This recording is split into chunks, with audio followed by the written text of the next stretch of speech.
Assalamualaikum warahmatullahi wabarakatuh. Perkenalkan, nama saya Irena Triwidiasuti dengan NIM 2103411000006 dari kelas C Program Studi Ilmu Kelautan Fakultas Pertanian Universitas Trunojoyo Madura. Pada kesempatan kali ini saya akan menjelaskan mengenai materi yang telah ditugaskan kemarin untuk memenuhi tugas mata kuliah sedimentologi dengan dosen pengampu Bapak Asari Wicaksono. Untuk materi yang pertama yaitu ada konsep, pengertian, dan ruang lingkup sedimentologi.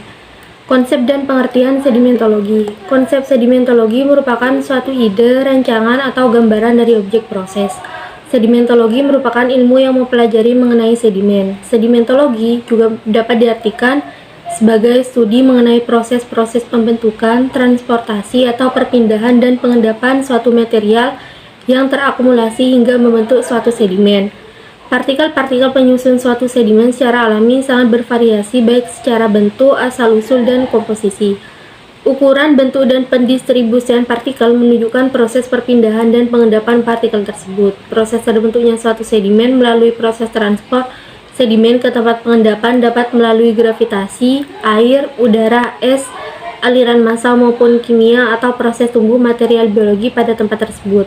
Selanjutnya yaitu ruang lingkup sedimentologi. Sedimentologi memiliki ruang lingkup yang sangat luas. Sedimentologi sangat berhubungan dengan tiga ilmu dasar yaitu biologi, fisika, serta kimia. Ilmu biologi yang berhubungan dengan sedimentologi mempelajari mengenai tumbuhan dan hewan, serta mempelajari sisa kehidupan masa silam yang berupa fosil. Ilmu kimia yang berhubungan dengan sedimentologi dapat berupa adanya penguapan pada laut yang kemudian uap air tersebut terkondensasi menjadi awan.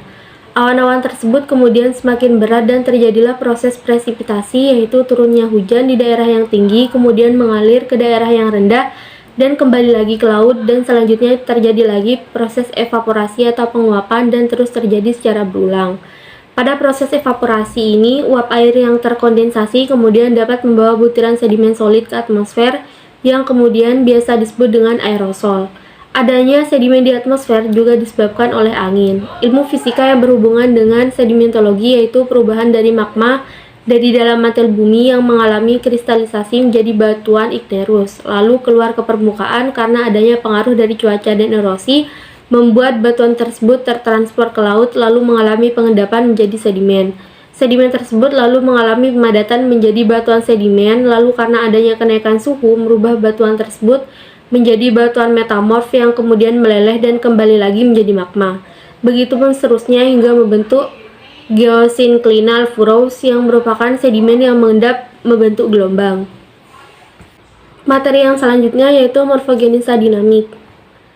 Geomorfologi merupakan bagian dari ilmu geografi. Geomorfologi merupakan suatu ilmu yang mempelajari bentuk lahan atau bentuk muka bumi dan proses yang bekerja pada bentuk lahan tersebut. Bentuk lahan merupakan kenampakan medan yang dibentuk oleh proses-proses alami yang mempunyai karakteristik fisik dan visual.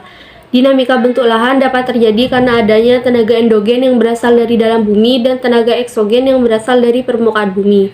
Morfogenesa dapat berupa morfostruktur aktif, morfostruktur pasif, dan morfodinamik. Morfogenesa dinamik atau morfodinamik merupakan suatu proses yang terjadi karena adanya tenaga yang berasal dari atas permukaan bumi atau eksogen secara dinamis yang disebabkan oleh adanya tenaga yang berupa air, angin, es, serta gerakan massa. Proses-proses eksogen pada morfodinamik ini meliputi proses pelapukan, erosi, dan proses sedimentasi. Proses eksogen tersebut menghasilkan perubahan bentang alam. Aktivitas eksogen yang dapat merubah bentang alam salah satunya adalah erosi tanah. Erosi merupakan salah satu contoh proses eksogen yang paling mudah dijumpai. Secara fisik geografis, tanah terbentuk karena adanya hubungan yang erat yang mempengaruhi perkembangan vegetasi mikroorganisme dan proses fisika kimia di dalamnya. Proses erosi dapat menjadi lebih aktif di sektor transisi zona pesisir. Salah satu faktor yang menyebabkan adanya erosi adalah badai yang disebabkan oleh perubahan iklim global. Materi selanjutnya yaitu karakteristik sedimen silt. Nah, apa itu sedimen? Sedimen merupakan suatu hasil dekomposisi dan desintegrasi batuan yang mencakup seluruh proses di mana batuan yang rusak atau pecah menjadi butiran-butiran kecil tanpa adanya perubahan substansi kimiawi. Karakteristik butiran mineral dapat menggambarkan properti sedimen yang terdiri atas ukuran, bentuk, berat, volume, berat jenis, serta kecepatan jatuh atau endap. Sedimentasi sendiri diartikan sebagai suatu peristiwa pengendapan material batuan yang telah diangkut oleh tenaga air atau angin dan kemudian diendapkan di daerah alirannya. Sedimen merupakan material yang mengendap di dasar suatu cairan, sedangkan endapan sedimen ialah akumulasi dari mineral dan fragmen batuan dari daratan yang bercampur dengan tulang-tulang organisme laut, serta beberapa partikel yang terbentuk karena proses kimiawi. Karakteristik ukuran sedimen. Ukuran merupakan suatu sifat yang fundamental dari partikel sedimen. Ukuran dari partikel ini mempengaruhi proses transportasi serta pengendapan sedimen. Berdasarkan ukurannya, sedimen terbagi atas pasir atau sand, lanau atau silt, dan lempung atau clay. Istilah pasir, lanau, dan lempung tergantung dari ukuran partikel yang paling dominan pada butiran sedimen tersebut. Ukuran butiran sedimen merupakan diameter butiran sedimen atau partikel yang terlitifikasi dalam batuan klasik. Perbedaan dan sebaran ukuran butiran sedimen dipengaruhi oleh beberapa faktor, yaitu jarak dari garis pantai, jarak dari sumber bahan sedimen, topografi, dan mekanisme pengangkutan sedimen. Semakin mendekati daratan atau dekat dengan muara, sungai, dan kawasan mangrove, ukuran butiran sedimen cenderung semakin halus, sedangkan ukuran butir yang mengarah ke arah laut lepas dan semakin jauh dari permukaan sungai, butirannya akan semakin besar. Selanjutnya yaitu ada sedimen silt. Silt atau lanau merupakan suatu jenis sedimen yang terbentuk dari pecahan suatu batuan pasir. Lanau yang terdiri dari batuan penyusun tanah terletak di antara pasir dan lempung. Lanau atau silt memiliki ukuran partikel lebih kecil dari 0,074 mm. Lanau terbagi atas lanau organik dan lanau anorganik. Lanau organik merupakan sedimen berbutir halus dengan campuran partikel-partikel bahan organik yang terpisah secara halus.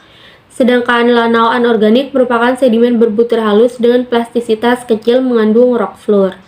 Lanau juga dapat diartikan sebagai sedimen yang merupakan peralihan antara lempung dan pasir yang bersifat kurang plastis. Dibandingkan dengan jenis lempung, lanau juga jauh memiliki permeabilitas yang tinggi. Berikut ini merupakan poster studi kasus marine sediment stratigraphy. Cukup sekian penjelasan dari saya, kurang lebihnya mohon maaf. Wassalamualaikum warahmatullahi wabarakatuh.